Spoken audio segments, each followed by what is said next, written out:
militaire à la guerre du Sud-Vietnam? Non.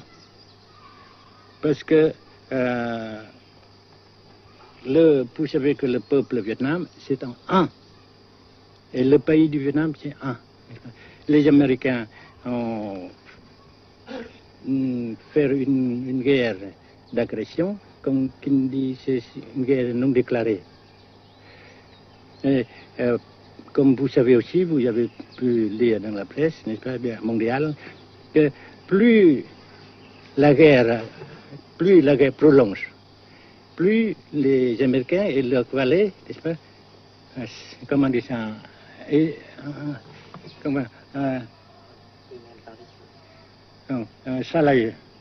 s'enliser, et plus ils supportent des échecs, comme vous savez récemment, n'est-ce pas. Par conséquent, la guerre ne peut pas durer éternellement. Et je suis très heureux que les politiciens haut placés français ont reconnu cela. Vous pensez que le général de Gaulle pourrait en quelque sorte, à un certain moment, arbitrer le conflit? Arbitrer, qu'est-ce que vous comprenez par le mot arbitraire? Nous ne sommes pas des équipes de football. Mais au-delà des accords de Genève, si je ne me trompe, une idée du général de Gaulle est la neutralisation de tout le sud-est asiatique. Est-ce que c'est une idée qui vous semble intéressante? Comme j'ai déjà dit quelquefois, c'est une idée intéressante. Mais ça dépend encore de la volonté de ces peuples et la manière comment on procède à réaliser. C'est une grande question, n'est-ce pas? Et je ne peux pas dire que je suis d'accord. Et je ne dis pas que je ne suis pas d'accord, n'est-ce pas? Mais parce que vous dites, par exemple, vous dites fleurs. Fleurs, il y a beaucoup de sortes de fleurs. Il y a des roses, et des blanches, des rouges, etc. Et il y a qui sont bons et d'autres qui ne sont pas bons. Mais on dit fleurs. Monsieur le Président, nous avons constaté avec chagrin qu'au cours de notre voyage au Nord-Vietnam, que l'influence française était devenue à peu près inexistante dans votre pays. Les moins de 25 ans ne comprennent plus du tout le français. Et je me demande si, à votre idée, des rapports peuvent se rétablir tels que la France continue à jouer une sorte de rôle culturel ici. Avec la France surtout et avec tous les autres pays. Nous voulons avoir une coopération amicale, culturelle, économique, etc.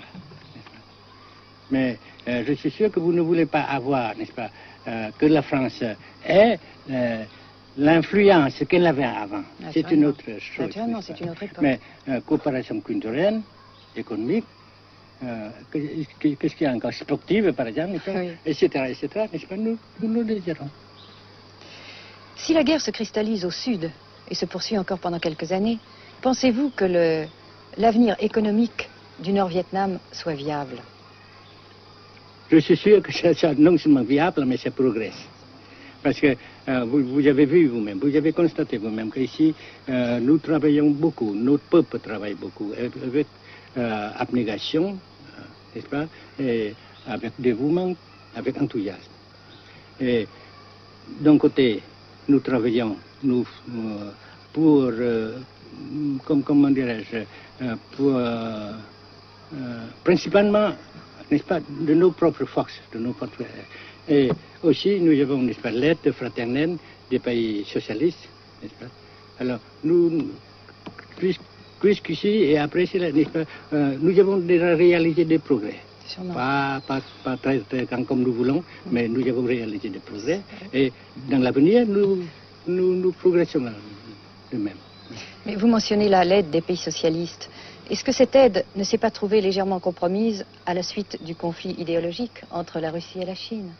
Non, parce que ces questions, n'est-ce pas, différences idéologiques entre nos différents partis frères, c'est nos affaires intérieures. Ça passera. Et l'unité, ça se fera. Mais l'aide fraternelle continue et continuera. Et c'est très précieux pour nous. Bien sûr. Mais certains ont l'impression chez nous, Monsieur le Président, que le Nord-Vietnam se trouve actuellement assez isolé, asphyxié même, et que politiquement, il pourra difficilement éviter de devenir une sorte de satellite de la Chine. Qu'est-ce qu'on peut répondre à cela? Jamais.